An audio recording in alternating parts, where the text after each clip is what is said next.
World IVF day అందరికీ. We are so happy today.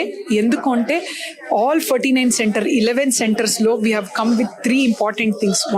First ఏంటంటే we are here, we have represented our country in global platform. Tokyo కానీ, చైనాలో కానీ, యూరోప్లో కానీ we have published more than 20 research article. ఇది ఎందుకు అంటే because of this it shows the strength. మనం చేసే treatment is very scientific and very advance technology and best in the success rate. ఇది మన ఏపీ తెలంగాణ కపుల్స్ కి చాలా మంచిది కదా. Because of this out side world లో 14,000 గ్లోబల్ ఎక్స్పర్ట్స్ వచ్చారు ఈ ప్లాట్ఫామ్ లో.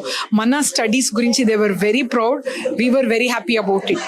ఎందుకంటే మనం ఫర్టిలిటీ గమనిస్తే ఫర్టిలిటీ రేట్ అనేది తగ్గుతుంది, ఎస్పెషలీ ఏపీ తెలంగాణలో 1.8 and 1.7. ఇలా వదిలేస్తే అండి యూత్ అనేది మనకు ఉండరు next. So we have to create awareness of fertility. ఏ కపుల్స్ కూడా should not go without baby. Our idea is to make first best cycle అన్నట్టు. సో ఈజీగా అఫోర్డబుల్గా వాళ్ళు సక్సెస్తో వెళ్ళాలనేది that is very important. Second, మనము ఒక ఐవీఎఫ్ అనగానే అందరూ నీడిల్స్ ఇంజెక్షన్ అని ఉంటుంది, ఆ పెయిన్ ఉండొద్దు లేడీస్కి. సో 49 ఫర్టిలిటీ సెంటర్ ఆల్ 11 సెంటర్స్లో నీడిల్ ఫ్రీ ఇంజెక్షన్స్ లాంచ్ చేస్తున్నాము. సో లేడీస్ పెయిన్ అనేది చాలా తక్కువ, అసలే పెయిన్లెస్ అన్నట్టు మనం చెప్పొచ్చు. థర్డ్ ఏంటి, నార్మల్గా లేడీస్లో అబార్షన్స్ అవుతూ ఉంటుంది, కొందరికి ఐవీఎఫ్ ఫెయిల్ అవుతూ ఉంటుంది. వీళ్ళని ఎలా మేనేజ్ చేయాలి? సో సెంటర్ ఆఫ్ ఎక్సలెన్సీ అని ఒకటి లాంచ్ చేస్తున్నాము.